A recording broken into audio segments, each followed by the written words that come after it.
একঘেয়েমি কাবাব খেয়ে খেয়ে বোর হয়ে গেছেন, একটু অন্য স্বাদের কাবাব খুঁজছেন তাই না? তাহলে রেসিপিটি শুধুমাত্র আপনার জন্য। আসসালামু আলাইকুম বন্ধুরা, আমার হেসেলে আপনাদের সকলকে জানাই স্বাগত। বন্ধুরা, আজকে আপনাদের সঙ্গে শেয়ার করব একটু ভিন্ন স্বাদের আম পোড়া চিকেন রেসিপি। রেসিপিটি এত সহজ এবং এতটাই মজার, অবশ্যই কিন্তু এটা একবার ট্রাই করতে পারেন বন্ধুরা। আশা করছি রেসিপিটি আপনাদের ভীষণ ভালো লাগবে। দেখেই বুঝতে পারছেন কত জুসি চিকেনটা, একেবারে সফট সুন্দর একটি জুসি চিকেন কাবাব রেসিপি। তো আর সময় নষ্ট না করে চলুন বানিয়ে ফেলি আম পোড়া চিকেন কাবাবের এই রেসিপিটি। তো বন্ধুরা, এই রেসিপিটি বানানোর জন্য আমাদের সবার প্রথমে কাঁচা আম পুড়িয়ে নিতে হবে। তো আমি এখানে 3টে কাঁচা আম পোড়াতে বসিয়ে দিয়েছি গ্যাসে এইভাবে। তো আপনারা এইভাবে খুব সহজেই কিন্তু গ্যাসের মধ্যে পুড়িয়ে নিতে পারেন। এতটা আম আমার লাগবে না বন্ধুরা, আসলে আমি একই দিনে আমের 2টো ভিডিও বানিয়েছিলাম, সেই কারণে কিন্তু আমটা একসাথে একটু বেশি করে পুড়িয়ে নিচ্ছি, বিকজ দুটোই কিন্তু পোড়া আমের রেসিপি ছিল। একটা আশা করছি আপনারা দেখে নিয়েছেন, আমি শেয়ার করে ফেলেছি, আর একটা শেয়ার করছি এখন। তো বন্ধুরা, আমটা কিন্তু খুব ভালো করে দেখুন পুড়িয়ে নিতে হবে এইভাবে, উল্টে পাল্টে সুন্দর করে সব দিকটা যেন ভালোভাবে পুড়ে যায়। তো বন্ধুরা, আমি একটা আম ঠান্ডা করে নিয়েছি, আর এর থেকে কিন্তু আমি সুন্দর করে একটু কাত বানিয়ে নেব। আমের খোলাটাকে সুন্দর করে ছাড়িয়ে আর পোড়া অংশগুলোকে বাদ দিয়ে সুন্দর করে আমের কাতটাকে বের করে নিতে হবে। তো বন্ধুরা, দেখতেই পাচ্ছেন আম থেকে কিন্তু কাত বের করে নিয়েছি, আর এখনও কিন্তু আমের আটিটা বেশ গরম আছে। উপর থেকে দেখে মনে ছিল ঠান্ডা হয়ে গেছে, বাট এখনও গরম আছে। তো আপনারা ঠান্ডা করার পরে কিন্তু সুন্দর করে কাতটাকে বের করে নেবেন।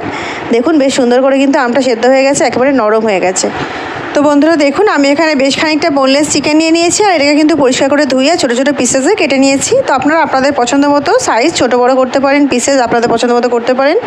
এইটাকে ম্যারিনেট করে নেব। তো দিয়ে দিচ্ছি আদা রসুনের পেস্ট, এইটা হচ্ছে পুদিনা পাতা আর কাঁচা লঙ্কা বাটা। বন্ধুরা, এটা আমার বাড়িতে ছিল তাই দিয়ে দিচ্ছি, দিলে কিন্তু বেশ ভালোই লাগে। তো আপনারা যদি না থাকে তাহলে শুধুমাত্র কাঁচা লঙ্কা বাটা দিলেও কিন্তু হবে।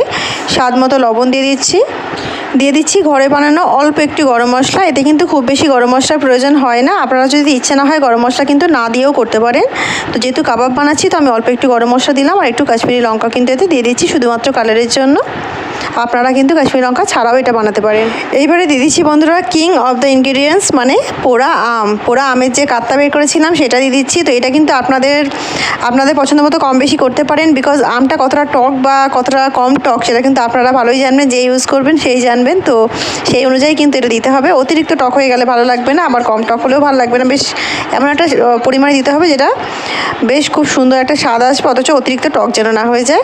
তো এটা কিন্তু আমি দিলাম বন্ধুরা আমার চিকেন অনুযায়ী, আমি অল্প করে এখানে ইউজ করলাম। আপনাদের চিকেনের পরিমাণ বেশি থাকলে এটাকে অবশ্যই একটু বেশি পরিমাণে ইউজ করতে হবে। এগুলো দিয়ে চিকেনটাকে সুন্দর করে মাখিয়ে নিতে হবে। চিকেনটাকে সুন্দর করে মাখিয়ে ম্যারিনেট করে আর এটাকে ঢেকে রেখে দিতে হবে।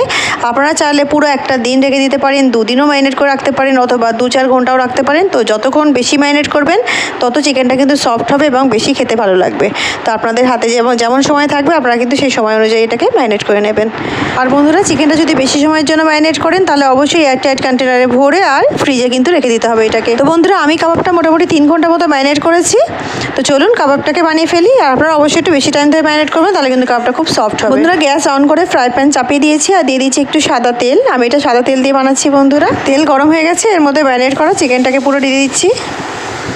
অয়েলটা কিন্তু আমি খুবই কম পরিমাণে ইউজ করেছি বন্ধুরা, দেখতেই পেলেন। এবারে চিকেনগুলোকে স্প্রেড করে দিয়ে আর সুন্দর করে চিকেনগুলো একটু আমরা সেঁকে নেব, 2 সাইড যাতে সুন্দর করে চিকেনটা হালকা হালকা ব্রাউন হয়ে যায়, অতটুকুই কিন্তু করতে হবে। আর গ্যাসের ফ্লেমটা অবশ্যই হাই ফ্লেম রেখে করতে হবে, নাহলে কিন্তু কাবাব শক্ত হয়ে যাবে। তো সবসময় কাবাবটা কিন্তু হাই ফ্লেমে রেখেই করতে হয়, তাহলে ভিতরটা সফট থাকবে, জুসি থাকবে, আর ওপরটা জাস্ট একটু পোড়া পোড়ার মতো হালকা করে নিতে হবে। হালকা ব্রাউন হলেই কিন্তু এটাকে আমরা নামিয়ে নেব।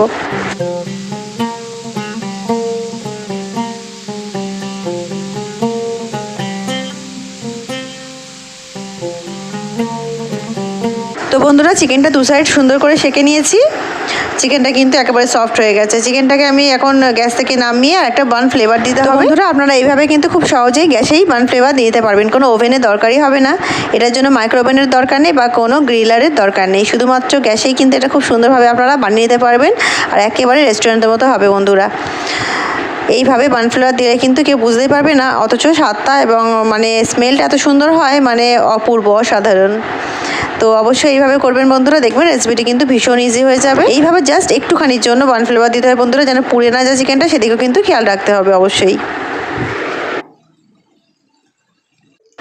তো বন্ধুরা, চিকেন কাবাব কিন্তু আমার একেবারে রেডি হয়ে গেছে। আম পোড়া চিকেন একেবারে রেডি। তো চলুন এটাকে সার্ভ করে আপনাদেরকে দেখাই।